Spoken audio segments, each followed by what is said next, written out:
आज के वीडियो की शुरुआत में मैं कुछ नहीं बोलने वाली, ज़्यादा कुछ नहीं बोलने वाली। मैं पहले एक स्टोरी सुनाऊंगी तुम लोगों को। स्टोरी ध्यान से सुनना।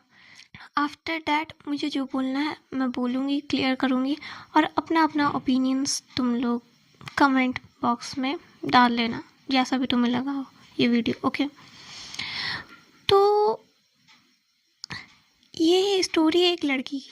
ओके, एक लड़की जो स्कूल गर्ल थी एंड उसके पास कुछ दोस्त है।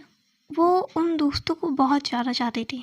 ओके, बिकॉज वो लड़की बहुत ज़्यादा अकेली सी थी। एंड यू नो, जब लोनलीनेस आता है और जब खासकर बच्चे, जब तुम अपने चाइल्डहुड में हो एंड तुम्हारे पास कोई ना हो, देन दोस्त, स्कूल सबसे बड़ा तुम्हारे लिए ब्लेसिंग होता है। सबसे बड़ी ब्लेसिंग होती है वो। जब तुम ट्यूशन जाते हो, दोस्तों के साथ बातें करते हो, स्कूल कॉलेजेस वगैरह में, तुम एक्चुअली पढ़ने से ज़्यादा अपने दोस्तों से मस्ती के कारण जाते हो, right? And she was also like this. तो वो अपने दोस्तों को बहुत ज़्यादा पसंद करती थी। ओके, वो किसी भी हालत में अपने दोस्तों को खोने के लिए तैयार नहीं थी, चाहे कुछ भी हो जाता। वो अपने दोस्तों के लिए स्टैंड लेती। अगर कोई भी प्रॉब्लम होती तो वो सबसे पहले, सबसे आगे खड़ी रहती। एंड उसको भी लगता था कि उसके दोस्त काफ़ी ज़्यादा अच्छे हैं, वो कभी भी उसे जानबूझकर हर्ट नहीं करेंगे। However, the story is total opposite that what was her thought.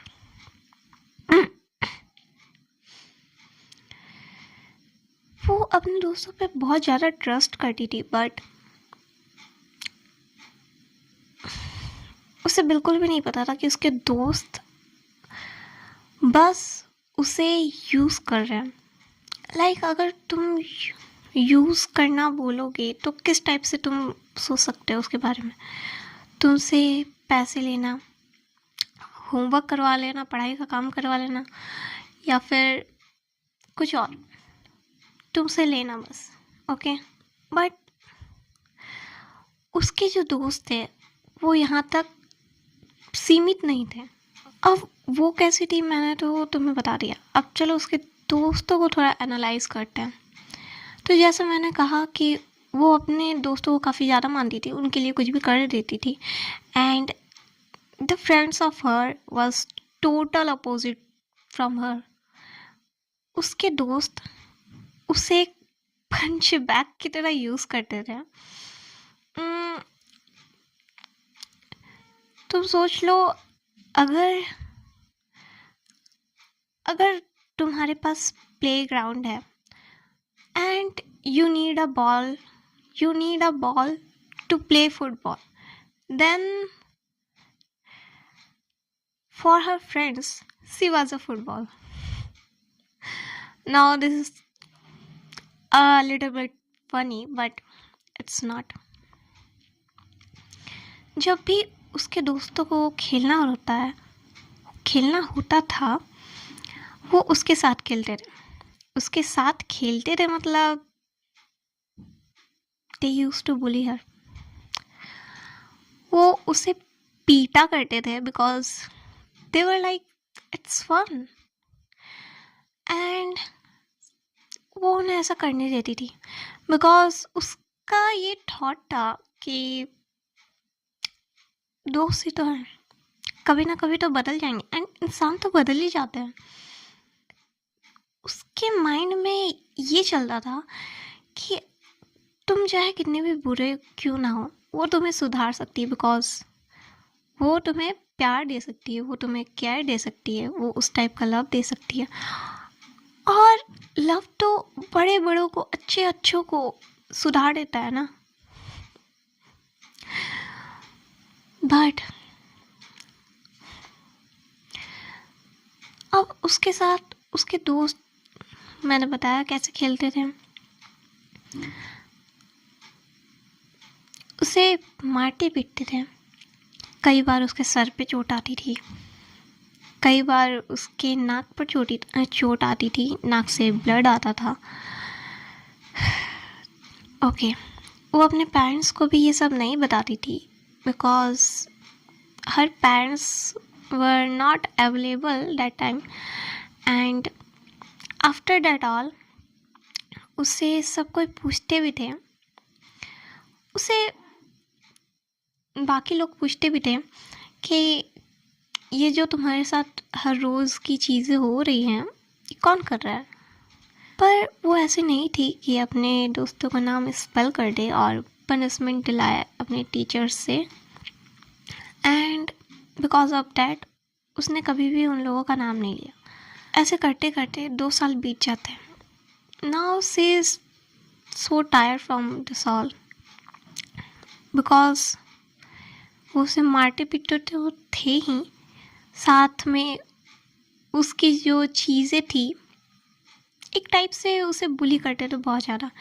उसके सामान ले लेते थे, तोड़ देते थे उन्हें, उसके लाइफ को रुइन कर दिया था। उन 2 साल के लिए उसके लाइफ को उन लोगों ने रुइन कर दिया था। टीचर्स से बेवजह की शिकायतें कर देते थे उसके बारे में, that she shouting at on class. उसके दोस्त शिकायत कर देते थे कि उसने मुझे मार दिया और मुझे यहाँ चोट लग गई, जबकि चोट लगी भी नहीं रहती। And teacher used to believe that because the girl was a little bit weak in studies, so they used to believe. After that all, she was tired और एक दिन उसकी हालत पे कोई दूसरा बच्चा आता है, दूसरी बच्ची आती है आई वुड से, एंड उसे बताती है कि तुम क्या कर रही हो, क्या कर रही हो और उन्हें क्यों करने दे रही हो। तुम ये सब रोक सकती हो पर तुम रोक क्यों नहीं रही हो। एंड एक्चुअल में वो सब कुछ वो खुद रोक सकती थी, बट उसे इस बात का डर था कि अगर मैं ये सब कुछ रोक दूं तो मेरे पास जो भी बच्चा है वो भी चले जाएंगे। बट फिर भी उसने उस रात को इस बारे में बहुत सोचा। एंड आफ्टर दैट डे जब वो दोबारा से स्कूल गई, इस बार उसने अपने सीट चेंज कर ली, वो दूसरे लोगों के साथ दूसरी सीट पर बैठने लगी। अब उसके दोस्त जो थे, पुलिस जो थे, तो उन लोगों को ये बात बहुत खटकी, थोड़ी सी खटकी, बिकॉज वो ऐसा कैसे कर सकती है, वो हमें छोड़कर किसी और के पास क्यों बैठ सकती है। जब वो बैठी और धीरे धीरे जब उसका कनेक्शन उनसे टूटने लगा तो उन्हें और ज़्यादा फ्रस्ट्रेटेड फील होने लगा, बिकॉज उनके लिए तो वो गेम थी ना, अब वो गेम उसके पास नहीं रहेगा, अब वो गेम उनके पास नहीं रहेगा। देन ऑफकोर्स तुम किसी बच्चे से उसकी चॉकलेट छीन लो, ऑफकोर्स वो फ्रस्ट्रेटेड होगा। अब वो चॉकलेट उसे कितना पसंद है वो तुम्हें कैसे डिस्क्राइब करें। So she was a game for them, and वो गेम अब उनसे छिन गया। वो और फ्रस्ट्रेटेड हो गए एंड उसे और ट्राई करने लगे बुली करने के लिए। But this time she raised her voice. इस बार उसने सब कुछ छोड़कर, सब कुछ दिमाग से हटाकर कि मेरे पास कोई रहेगा या नहीं रहेगा, उसने अपने लिए स्टैंड लिया और जाकर अपनी क्लास टीचर से कंप्लेन की इस बारे में। एंड जब उसने कंप्लेन किया, then after that the class teacher was with her. Do you know why? Because everyone know the situation of that girl, कि वो रोज़ कितना रोती थी उन लोगों के बुली करने के बाद। बट कभी भी उसने अपने वॉइस को रेज नहीं किया, कभी भी उन लोगों से हटने के बारे में नहीं सोचा। टीचर्स भी कुछ भी नहीं कर पाते बिकॉज वो खुद उनके साथ रहना चाहती थी। जब उसने वॉइस रेज किया तब उन लोगों को पनिशमेंट भी मिली एंड उन्हें ये वार्निंग दी गई कि आइंदा से तुम लोग कभी भी इसके साथ कुछ भी गलत नहीं करोगे। After that all she has her own realized that मैं गलत थी और गलत लोगों के साथ थी। मैं इसलिए गलत नहीं थी कि मैंने उन्हें चांस दिया, मैंने इसलिए ये गलती की, मैं इसलिए गलत थी बिकॉज मैंने अपने आप को चांस दिया बार बार। मैंने खुद को एक तरह से इल्यूज़न में रखा, खुद के सामने, आंखों के सामने सब कुछ होता, खुद के साथ होने के बावजूद मैंने खुद को इस इल्यूज़न में, इस डिल्यूज़न में रखा कि वो बदल जाएंगे, कि वो जो उनके बुली फ्रेंड्स हैं वो उससे भी उसी फ्रेंडशिप के साथ लेके चलेंगे जैसे बाकियों को लेके चलते हैं। जब वो हटी उन लोगों से तो उसके पास और नए नए फ्रेंड्स आए एंड कई ज़्यादा अच्छे फ्रेंड्स आए। The message is behind of this story कि हम सब भी ऐसा ही करते हैं। किसी एक इंसान के चक्कर में हम खुद में कितना भ्रम पाल लेते हैं कि वो सामने वाला इंसान हमारे साथ क्या क्या कर रहा है हमें पता भी नहीं चलता, और पता हो भी तो हम उसे नज़रअंदाज करते जाते हैं बिकॉज हम नहीं चाहते हैं उस डिल्यूजन से हटना। वो जो सपने हमने सजाए हैं हम उन्हें तोड़ना नहीं चाहते। फिर शायद तुमने जो सपने देखे हैं उससे कई ज़्यादा हकीकत तुम्हारी अच्छी हो सकती है। अब मुझे नहीं पता ये स्टोरी तुमसे रेजोनेट हो रही है या नहीं हो रही है, but now I will say, मुझे पता है कि तुम लोगों में कईयों ने कभी ना कभी किसी ना किसी से वन साइड लव रखा होगा। ओके, हो सकता है वो तुम्हारा या तुम्हारी कोई क्रश होगी या होगा जिसे तुम दूर दूर से देखते होगे, या फिर हो सकता है तुमने कई बार उसकी हेल्प की होगी, या फिर हो सकता है तुम उसके साथ रिलेशनशिप में रहे होगे, या फिर हो सकता है वो एक रोमांटिक पार्टनर ना होके कोई दोस्त रहा होगा, तुम्हारे खुद के पेरेंट्स रहे होंगे। One side love is not only for the romantic partner, but ये किसी के लिए भी हो सकता है। और मैं ये नहीं बोल रही तुम्हें कि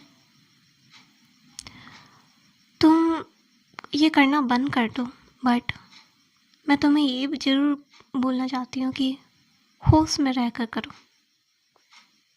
किसी को लव दे भी रहे हो तो सोच समझ कर, जितने का सामने वाला हकदार है ना वो देख कर दिया करो। ये पूरा वीडियो बनाने का मकसद मेरा तुम्हें ये समझाना है कि तुम किसी के लिए चाहे जितना भी कर लो, सामने वाला अगर तुम्हारे लिए ग्रेटफुल नहीं है तुम्हें अप्रिसिएट नहीं कर रहा है, तुम्हें इग्नोर कर रहा है, देन अच्छा है कि तुम उसे बस उतना दो जितने का वो हकदार है, उससे ना कम ना ज़्यादा। एंड अगर अगर कुछ होप्स हैं सामने वाले के साथ, देन प्लीज़ गो फॉरवर्ड और उसे बताओ अपनी दिल की फीलिंग्स, उसे बताओ कि तुम क्या फील करते हो उसके लिए। अगर सामने वाला समझा तो समझा, ठीक है, नहीं समझा देन प्रॉमिस मी कि तुम मूव फॉरवर्ड करोगे, बिकॉज लाइफ किसी के लिए भी थमती नहीं है। तुमने किसी को प्यार दिया और वो प्यार तुम्हें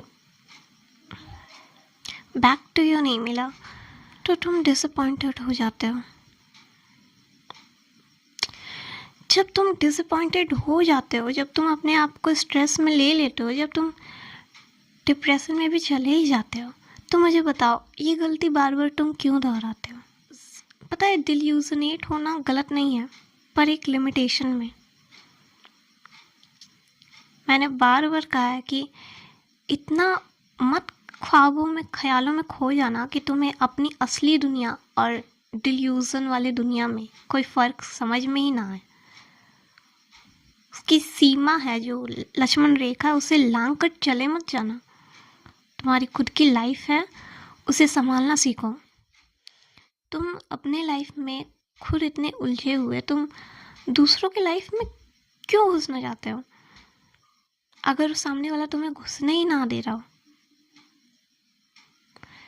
आई वेल अप्रिसिएट यू, क्योंकि तुमने खुद को पीछे रख के किसी को सामने रखा है। तुम कितने ज़्यादा अच्छे हो ये मैं जानती हूँ, बट सिर्फ दूसरों के लिए अच्छा नहीं बनना है, खुद के लिए भी बनना है। और जब तक तुम खुद के लिए अच्छा नहीं बन सकते ना, तब तक तुम दूसरों के लिए कितना भी अच्छा बन जाओ, कोई तुम्हें अप्रिसिएट नहीं करेगा। ये बात मेरी समझना। I know one side love can give you lots of pain. That's why I'm saying this all to you. मुझे नहीं पता था। Okay, one of my viewers requested me to make a video on this topic. मुझे नहीं पता उसने क्या सोचकर मुझे इस पे वीडियो बनाने के लिए बोला, क्योंकि मैं नहीं जानती कि वो क्या चाहता है कि मैं उसको क्या बोलूँगी। बट मैं तुम सबको, उसको और तुम सबको इतना ही गाइडेंस देना चाहूँगी कि अगर सामने वाला तुम्हें प्यार दे रहा है, देन तुम उसे एक्सेप्ट करो। और अगर सामने वाला तुम्हें प्यार नहीं दे रहा है, चाहे वो तुम्हारे लिए कितना भी ज़रूरी क्यों ना हो, तुम उससे कितना भी कनेक्टेड फील क्यों ना करो, हमेशा याद रखना तुम्हारे अंदर, इस बॉडी के अंदर जो सोल है ना, वो तुम्हारे लिए फर्स्ट प्रायोरिटी होनी चाहिए। चाहे कुछ भी हो जाए, तुम्हें सबसे पहले खुद का ध्यान रखना होगा, तभी तुम दूसरों के बारे में सोच पाओगे। कभी भी इस सोल को हर्ट करके दूसरों को खुशी पहुंचाने की कोई ज़रूरत नहीं है। खुशियाँ दो, अगर सामने वाले को खुशी देकर तुम्हें खुशी हो रही है, और मत करो अगर सामने वाला तुम्हें बुरा फील करा रहा है, तो तुम्हें हर्ट कर रहा है तो अंदर से। Okay, so that was my guidance for you all. I hope तुम्हें ये वीडियोस अच्छी लगी हो, and that's for all. Next video में मिलूँगी फॉर श्योर। तब तक के लिए